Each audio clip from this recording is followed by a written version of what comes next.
Matthew chapter 2, verses 19 to 23, the return to Israel. And our number that we're featuring, the word that we're featuring is number 3677, onar, dream.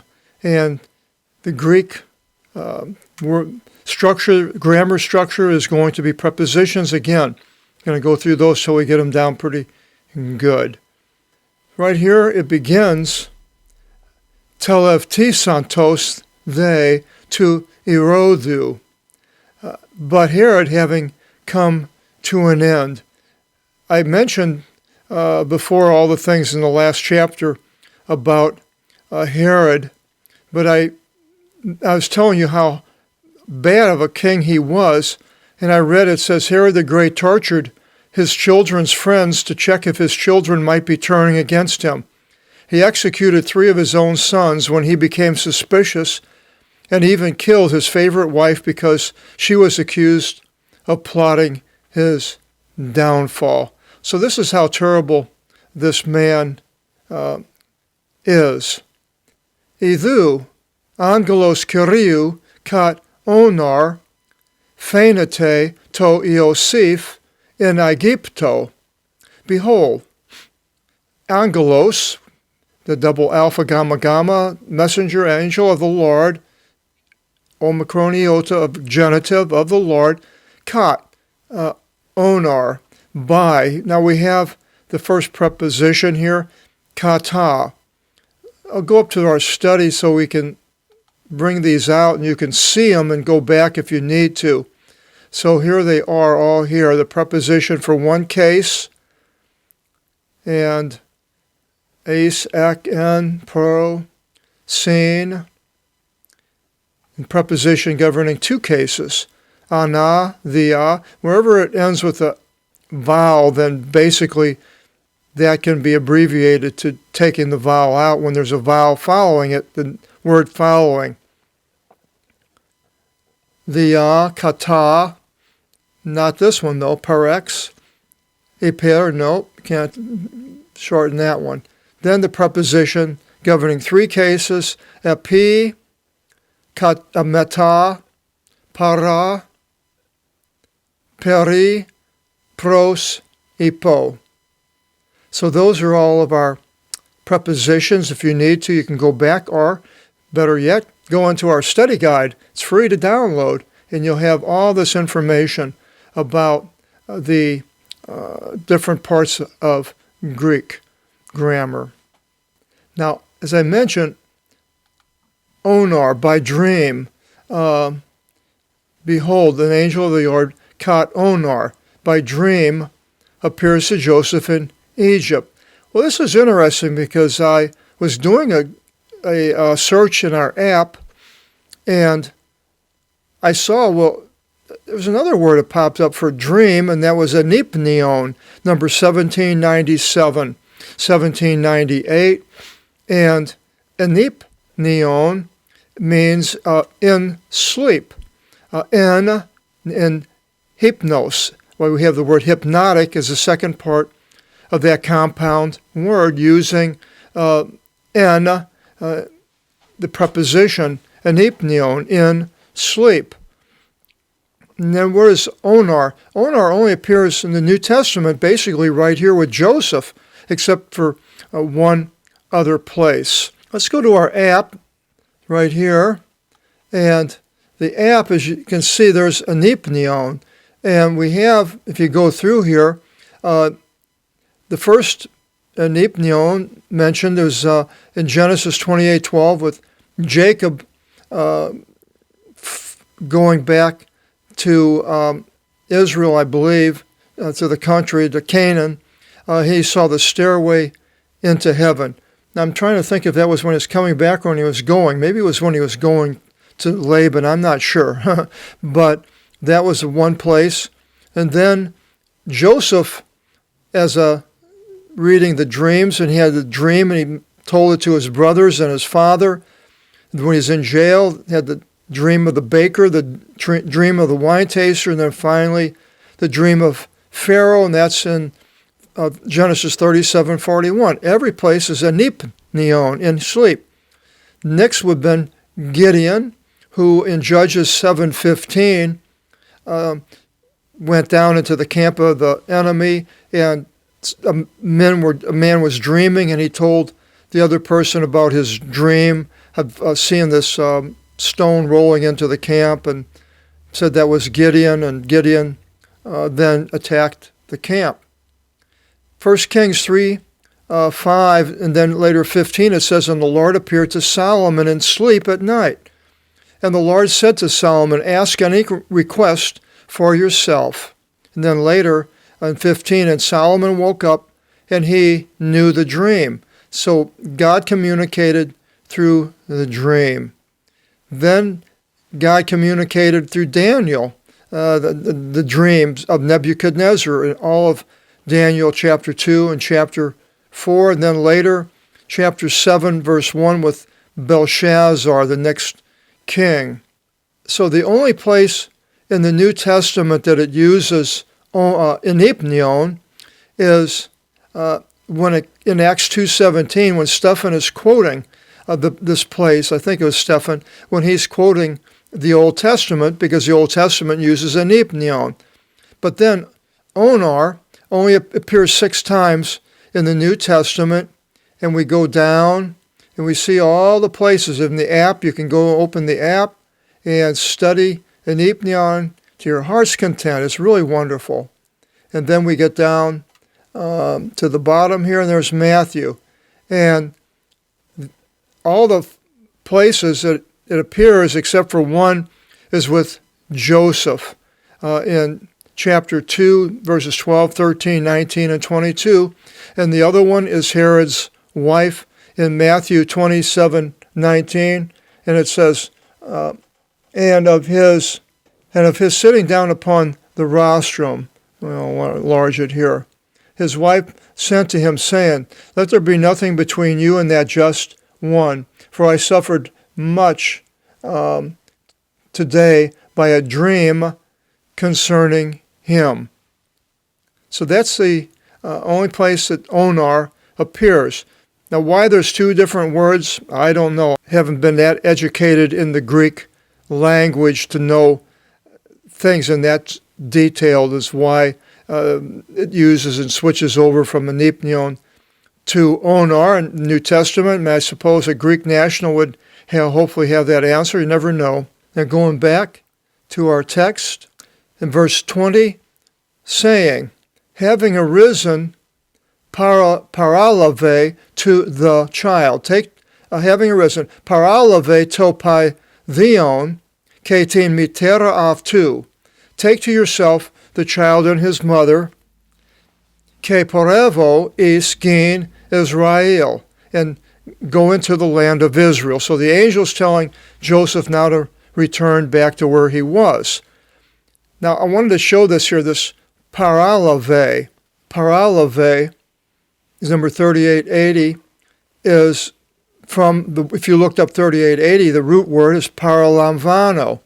And this is a verb. I think I said before the prepositions, para, and other ones, if they're in front of, I said adjective, and it was actually a verb, then they combine to change the meaning of the root word. Here it would be lamvano, number 2983, to receive or to take. And we have paralamvano here, and paralave and paralave are different words within 3880, have different meanings.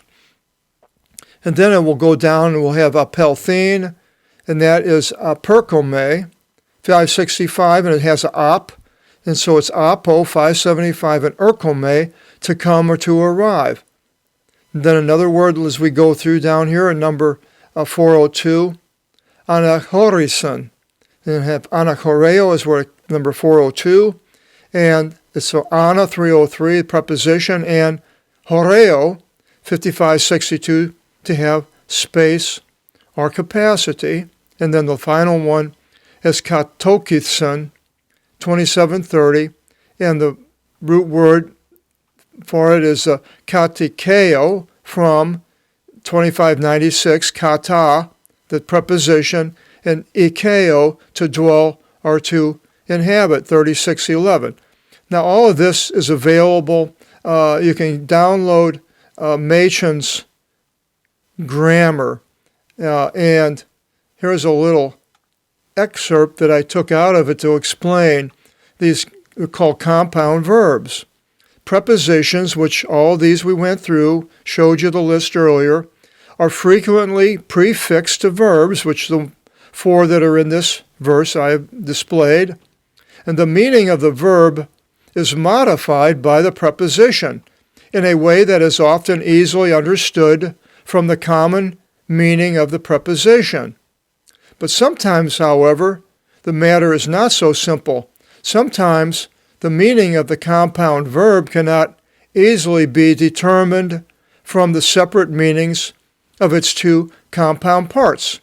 Example, ek means out of, and porevome means I go, hence ek porevome means I go out. But the meaning of apokrinome, I answer, is not easily derived from the meaning of its component parts, apokrinome.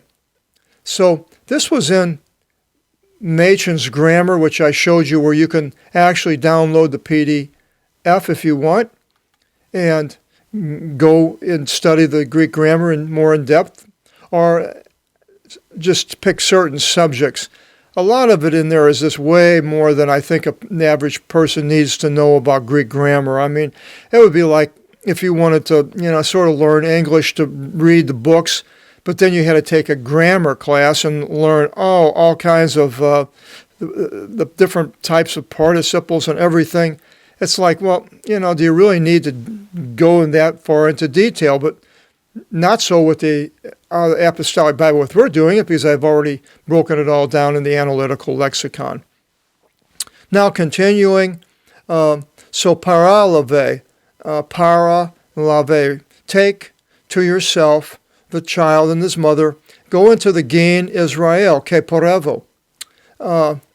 Tethnika sin gar, ezituntes tin psikin to paviu. For the ones seeking the life of the child have died. So apparently more than just Herod. He had other men probably going out and looking around to find the child. In verse 21, it continues, oh, they, and now remember there's the postpositive, it goes in front, but then the having arisen doesn't work. So then having arisen, agerthis. There's the next one. Parelave, he took to himself to pedion, ketin, mitera, avtu, the child and his mother. The avtu is his. We're going to go into pronouns later. But first, the prepositions, because they don't have any inflection. They're always the same, except for the abbreviation with that little apostrophe when the last vowel of the preposition is taken away because the next word is followed by a vowel. So he came into the Gi. Okay, Ilthan is Gen Israel. So he came back into the land of Israel. Akusus they oti archeleos vasilevi epi tis iudeus anti erodhu to patros avtu. But having heard that is Joseph, having heard that Archelaus reigned over Judea instead of his father, he feared, ephovithi, aki apelthin. He feared to go there, forth there. Now, this Archelaus, he was the son of one of the sons of Herod the Great. I have a chart here. Now, Antipater was the father, the grandfather of Archelaus, the father of Herod the First, the Great. And I went through his history in the last video, or a couple of videos again. And then Herod the Great, who died right after the birth of Jesus, and now Archelaus is his son. He killed a couple of these other sons. So now we have Herod Archelaus. He was given the title of ethnarch at the death of his father by Caesar, and he was made ethnarch, ruler of Samaria, Judea, and Idumea. He ruled for 9 years. But he was finally deposed by Rome because of his unpopularity with the Jews. There was a lot of rioting going on and intrigues, and so just he didn't work out for the Romans. They deposed him in the 10th year of his reign, and he was banished to Vienna. And then his brother, Herod Antipas, which is here next to him, he was against his brother Archelaus when Archelaus went to Rome, and he was deposed a lot because of the Jews and his brother opposing him in Rome. Now this Herod Antipas is the one who killed John the Baptist and Jesus. And all of this is in the book of Josephus, who writes the history of the wars, of the Jewish wars, and also in Wikipedia. So, rightfully so, he feared Herod, so he feared to go forth there. And aphovithi, aki, apelthin, that's one of the verbs that we showed that's a compound verb with the preposition apo in the front. And chrimatisthis, they, kat, and there's a kata preposition, missing alpha because it begins, following word begins with the vowel, onar, which we have went through. And anachorison, there is another verb, compound word with the alpha ano in the beginning, the preposition. He withdrew into istameri tis Galileas. He withdrew into the parts of Galilee, and that's where they were originally in Nazareth. And they came down to Bethlehem because of the census. Now they've went back up. And elthon, katokisan, and having come, katokisan is Polin, legomenin, Nazareth. And having come, there's a last verb, compound verb with a kata and the following verb. He dwelt in a city. Polin, we have a metropolis, a city being called Nazareth, which Luke brought out. They were from Nazareth. Opos plirothi, torithan, thea, ton propheton, so that should be fulfilled the thing having been spoken. There's another preposition, through. Diameter comes from that one. Through ton propheton, the prophets. And you can see that's a derivative. Oti, Nazareos, klithisate, that, or for, he shall be called a Nazarene. Now, this is not our Nazareos in the Greek. Nazareos, klithisate. This Nazareos, he shall be called the Nazarene, had been spoken through the prophets. I've looked, and I think many people have looked, and there's nowhere to be found where it says that he will be called a Nazarene. It says, though, it's having been spoken. It doesn't say it's been written. So it may have been spoken. They knew about it, but it was never put down in writing. The best I can come up with on that one there. Our next section is John prepares the way.